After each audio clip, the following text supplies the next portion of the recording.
Hey guys, welcome back to my channel. আমি সুজাতা শুরু করছি একটা হ্যাপি মুড নিয়ে, নতুন একটা ব্লগ নিয়ে। তোমরা সবাই কেমন আছো? আশা করি তোমরা সবাই খুব ভালো আছো। আর এই ব্লগের স্টার্টিং দেখে বুঝতে পারছো আমরা তিন মূর্তি আবার এক হয়েছি। তো আমরা তিন মূর্তি বলতে মামনি, মৌমিতা আর আমি। তো হঠাৎ করে আমাদের প্ল্যান হলো যে আমরা তিনজন মিলে কোথাও ঘুরতে যাব, কিন্তু আমাদের তিনজনেরই কোনো না কোনো প্রবলেমের জন্য ঘুরতে যাওয়ার কোনো প্ল্যানই হচ্ছিল না, কোনোভাবেই হচ্ছিল না। কিন্তু আমরা অনেক দিন ধরে ভাবছি যে তিনজন মিলে পাহাড় ঘুরতে যাব, কিন্তু আর হয়েই উঠছে না। কখনো আমার হয়তো, কখনো ওদের হয় না, ওদের হয়তো আমার হয় না, এরকম আলটিমেটলি হচ্ছিল না। তারপরে একবার হচ্ছে বিকালবেলা, আমরা সানডে ছিল, আমরা হঠাৎ করে প্ল্যান করলাম ঠিক আছে যখন কোথাও যাওয়া হচ্ছে না, চল আজকেই বেরোই, কোথাও বের হই, আশেপাশেই যাই। তারপরে আমরা তিনজন মিলে বের হয়ে পড়লাম হচ্ছে সূর্যসেন পার্কে, যেহেতু যেটা হচ্ছে আমাদের একদম বাড়ির আশেপাশেই, কাছেই, বেশি দূর যেতে হবে না। তো আমরা তিনজন মিলে সূর্যসেন পার্কে চলে গেলাম। ফার্স্টে আমি আর মৌমিতা দেখা করলাম, তারপরে মামনির সাথে দেখা করলাম, তারপরে তিনজন মিলে একসাথে সূর্যসেন পার্কের এই যে টিকিট কেটে তিনজন মিলেই আমরা সূর্যসেন পার্কে ঢুকছিলাম। তো সূর্যসেন পার্কে অনেক বছর পর আমরা তিনজনই গেছি। তো আমরা গিয়ে অনেক মজা করেছি, ওখানে গিয়ে অনেক গল্প করছি আর অনেক আড্ডা মারছি। আসলে আমাদের না এই তিনজনের সম্পর্কটা শুরু হয় আমাদের অফিস থেকেই, ঠিক আছে? কিন্তু লাস্ট 1 বছর হলো মামনি অফিস চেঞ্জ করেছে। মামনি এখন এই মুহূর্তে অন্য অফিসে কাজ করছে 1 বছর ধরে। আর আমি আর মৌমিতা আগের পুরানো অফিসেই আছি। আমাদের তিনজনের না অফিসে এরকম ব্যাপার ছিল যে একজন খেতে আসলে আর দুজন কোথায় এরকম জিজ্ঞাসা করবে, দুজন খেতে গেলে আরেকজন কোথায় জিজ্ঞাসা করবে। জানি আমরা তিনজন মিলেই খেতে যাব, যেখানে যাব তিনজন মিলেই যাব, ছুটি হবে তিনজন মিলেই যাব।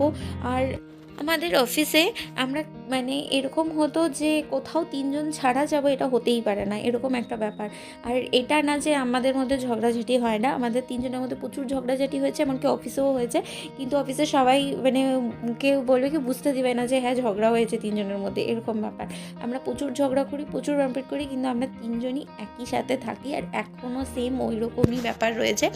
আর একটা জিনিস কি বলো তো, মানে আমাদের এই গ্রুপের মধ্যে মানে সমস্ত বন্ধুদের গ্রুপের মধ্যেই তিনজন কিন্তু তিন রকম, যেটা সমস্ত বন্ধুদের গ্রুপেই হয়, এক একজন এক এক রকম। আমি হচ্ছে সবার মানে যতই মুড অফ থাকুক, যতই যা থাকুক, আমি মাইরে পিটে জোর জবরদস্তি করে আমি ওদের মুড ঠিক করে দিবই।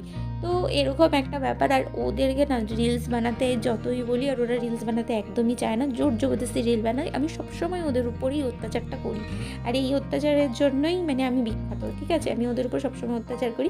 আর দেখো সূর্যসেন পার্কে এই দেখো টয় ট্রেন যাচ্ছে, তারপরে একটু আগে দেখতে পারলাম যে ওখানে মিকি মাউস আছে। তারপর অনেক গল্প, অনেক আড্ডা, অনেক মজা করে বলবো। তারপরে আমরা লাস্টে এই যে এই দোলনাটাতে চড়ি, দোলনাটাতে চড়ার পর অনেক গল্প মজা করি। আর যখন বেরোচ্ছিলাম তখন মামুনির কাছে আমি প্রচণ্ড পরিমাণে জিদ করি যে আমাকে একটা বেলুন কিনে দে, আমাকে বেলুন কিনে দে। ও দেখি সত্যি আমাকে বেলুন কিনে দিয়েছে, আর বেলুন পেয়ে আমি খুব খুশি হয়ে গেছি। সেই ভালো লাগছিলো বেলুন পেয়ে, যাক কী ভালো গিফট পেয়েছি, কত সুইট একটা গিফট পেয়েছি। তারপরে ওখান থেকে বেরিয়ে আমরা তিনজন মিলে মোমো খেলাম।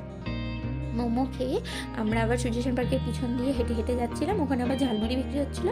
আমরা আবার ঝালমুড়িও খেলাম। আমার ঝালমুড়ি খেয়ে তো আমাদের খাওয়ার পর আমরা অনেকটা হাঁটাহাঁটি করলাম। হেঁটে হেঁটে দেখো সূর্যসেন পার্কের পিছনটা কত সুন্দর বানিয়েছে না। তারপরে আমাদের একটু মার্কেট গেলাম, মার্কেট গিয়ে তারপরে তো ওখান থেকে বাড়ি চলে গেলাম। আর দেখো যখনই আমি বাড়িতে আসছি, আর আমার এই বেলুনটা নিয়ে খেলার একজনই পার্টনার আছে, সেটা হচ্ছে আমার তাতান সোনা। ও তো বেলুনটা পেয়ে খুব খুশি হয়ে গেছিলো, আমি ওই মুহূর্তের জন্য খুশি হয়েছিলাম। তারপরে পুরো বেলুনটা ওরই।